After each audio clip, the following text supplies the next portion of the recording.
Hello, Kimberly. Wow, it's funny. I'm doing a video response to you. Um, I haven't watched your other stuff, but it's cool you're coming into our world. Uh, but I did just subscribe to your other channel. So yeah. I found this through CrossMac. I didn't watch his video. I watched the beginning of it, then I watched the reply from Dexter. And I know I watched the previous one of his where Amanda jacked him, yeah. And I have to admit, no offense to Ian, but I really don't pity him for that black eye. I mean, if it's a black eye, I know there's all these controversial things going on about fake and whatever. But, yeah.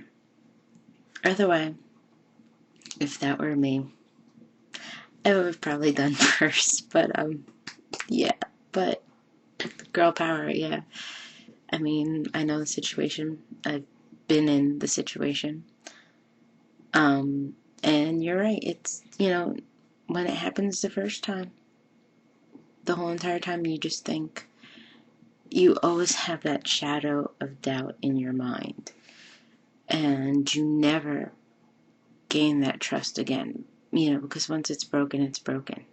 It's just completely broken. And no matter how much work you've gone through, it's really never fully established again, especially if he's saying that he doesn't want this monogamous relationship, he's stating right there that he's having a difficult time with it. And I mean, I'm really not a fan of polygamy, of course, but like I'm the type of person, just like Dexter was saying in his video, he's a one guy type of man. I'm one girl type of man. Oh my god, I mean, one guy. I'm a one guy type of girl. Okay,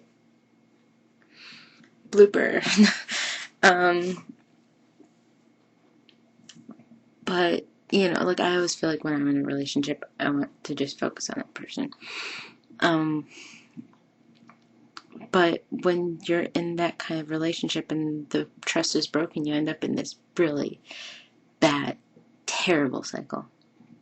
Not like I'm speaking from experience or anything, but just the whole time it's something happens.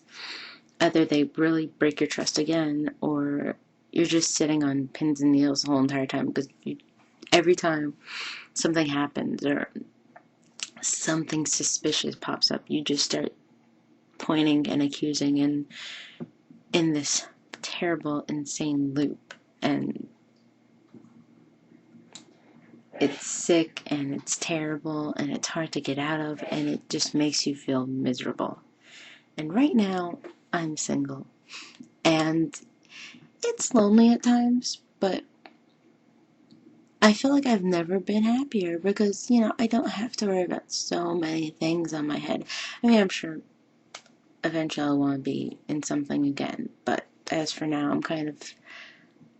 I'm happy the way I am. And it's just when you're in that kind of relationship and something happens and then you're freaking out forever and ever because you don't know to trust the person anymore. And maybe that's what's going on with Ian and Amanda.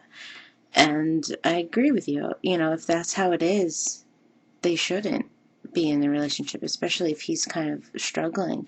I mean, it is great that he's willing to try, because I know many people who are just kind of like, screw you, I don't want to try, and, and it's hurtful and all that. But at the same time, I know what it's like to be in that cycle, and it's not pretty, and it's not fun, and it always makes things go from bad to 10 times worse. It never, ever makes anything better.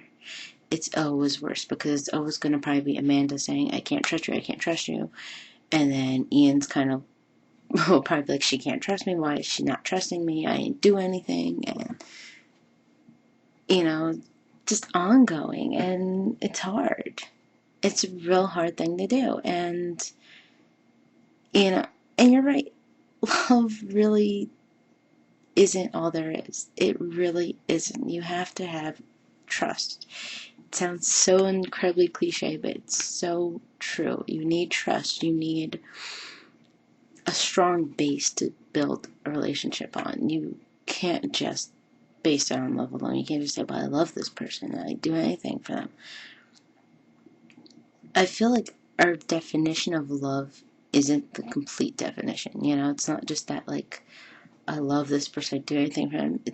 There's so much more into strengthening love and strengthening relationships.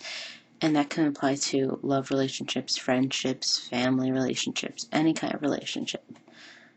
But especially love relationships, especially if it's somebody you want to marry, because that's going to be somebody you're going to have the rest of your life. And there has to be more than just saying, I love making out with this person, or I love this person, you know, my palms get sweaty when I'm around them. There has to be more. There has to be, like, if I was dying, I'd trust this person with my life, and I really would trust them.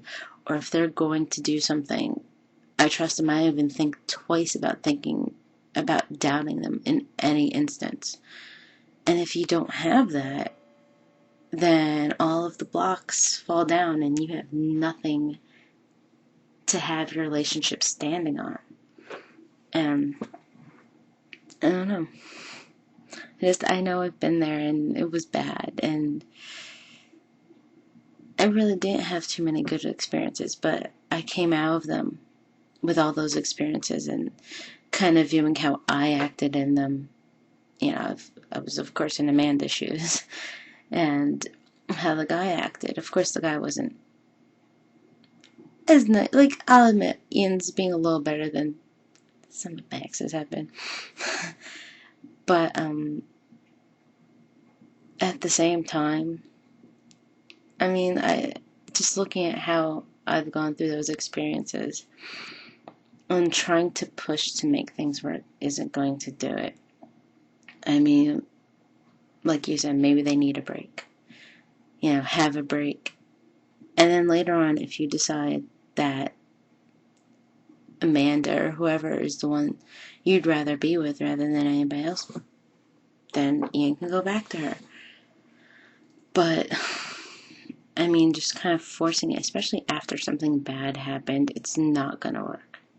It really isn't going to help right away. I should probably be posting this to Ian's thing, but I don't know. When you spoke, I understood what you said, and I agreed with it really well. Yeah. Hoping to see a lot more cool video responses.